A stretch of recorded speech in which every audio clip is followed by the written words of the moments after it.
Good afternoon and welcome to another episode of the Keswick Ripple Podcast. My name is Jim Lang. I'm the assistant to the president and CEO here at America's Keswick.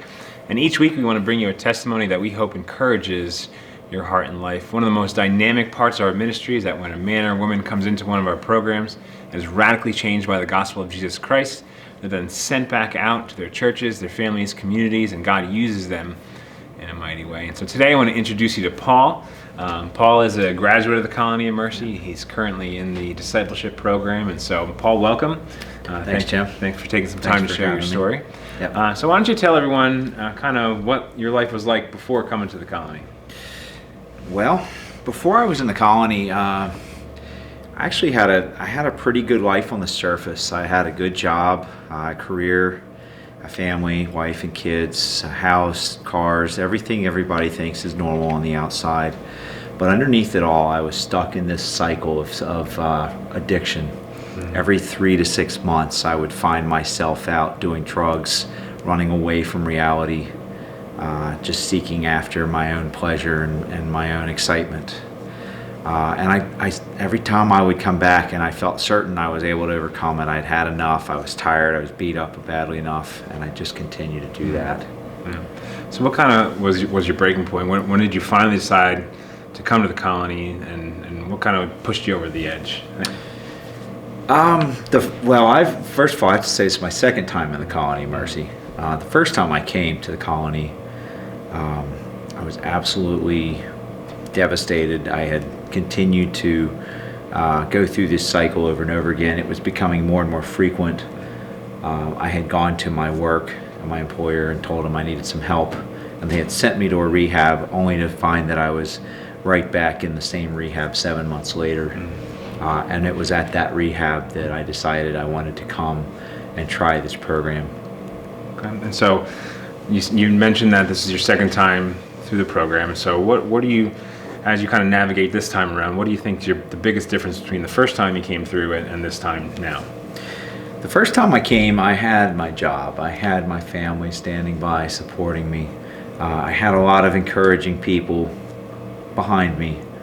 I still had a lot of stuff. Mm-hmm. So I came through the program. I was very focused on doing the work that was provided for us, the Bible work, the memory verses, going to the classes and to the seminars at night.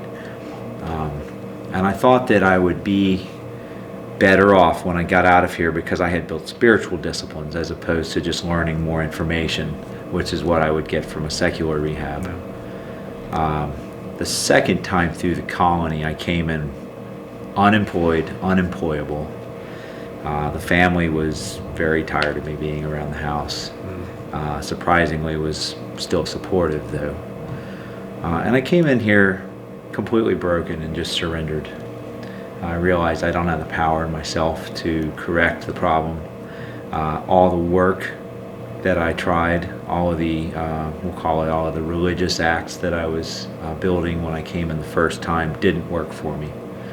The second time through, I've really focused on building a relationship with God, being a follower of Jesus and not just knowing who He is and agreeing that He's the Savior, but also making Him Lord of my life.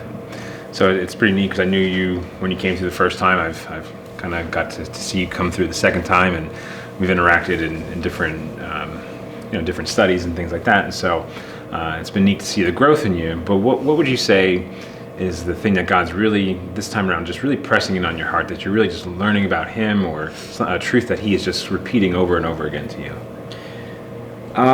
I think I heard it best in a devotion recently.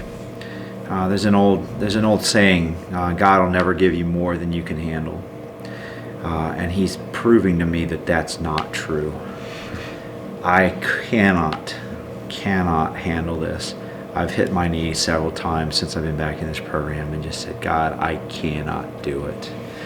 I came in, it's interesting, we do these lessons in the Colony of Mercy. There's 16 of them, and they're all focused on a different topic, having to do with sanctification or faith. The week I came in was Surrender Week. And I had been running and trying to run the show for so many years. When I got here, I was completely broken and without hope. And God showed me that it was time to surrender to Him and let Him start making the decisions. Slowly through my time in the colony, I've started to feel better. I've started to see growth in myself, and I didn't realize it, but I was taking my will back, and I was slowly but surely starting to go back to that self-sufficient attitude and mindset that I was going to fix everything. And He brought it full circle right as I was about to graduate and go into discipleship, and I was back at Surrender Week. And I had to surrender all over again. And I'm finding that there's victory in the surrender. And so you also mentioned that you've been to other addiction recovery centers before. What would you say the main difference between other recoveries you've been to and the Colony of Mercy? Well, the other places I've been have all been secular, no exceptions. I know there are other faith-based rehabs available, but I've always gone under the umbrella of an insurance program, so it had to be a medically based program. These programs, although they do work for people, so I don't mean to discount them, but they're really focused on teaching you information and what I'll call parlor tricks. Little mind tricks and techniques to help you get your mind off of your addiction, to get you focused on doing other positive things. The thing that I see missing from those the most, though, is there's no Jesus there. There's no true solution. There's no true understanding of how the world operates from a Christian worldview. And without that, I don't think any program can be fully successful long term. So more than likely, there's probably someone watching this podcast that is struggling with addiction. What would you say to them today? Don't give up. Please keep trying, no matter how many times you fall. I think another great truth that I've learned since I've been here, I always hear from people that were really well intentioned that God is really keeps having mercy on you. He keeps having mercy. Sooner or later, His mercy's going to run out. You're really pushing it.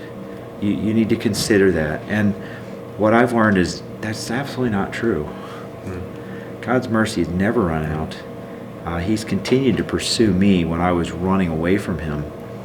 And so don't give up. Don't give up hope. Don't believe that the lie that you are not able to get better, that you'll never get through the addiction. I've been doing this for probably most of my life at this time. And I believe that God is working in me right now. He is working a miracle in me. Awesome. Well, we hope that Paul's testimony has encouraged your heart and life. If it has, like us on Facebook, share it, and we will see you next week. Have a great day.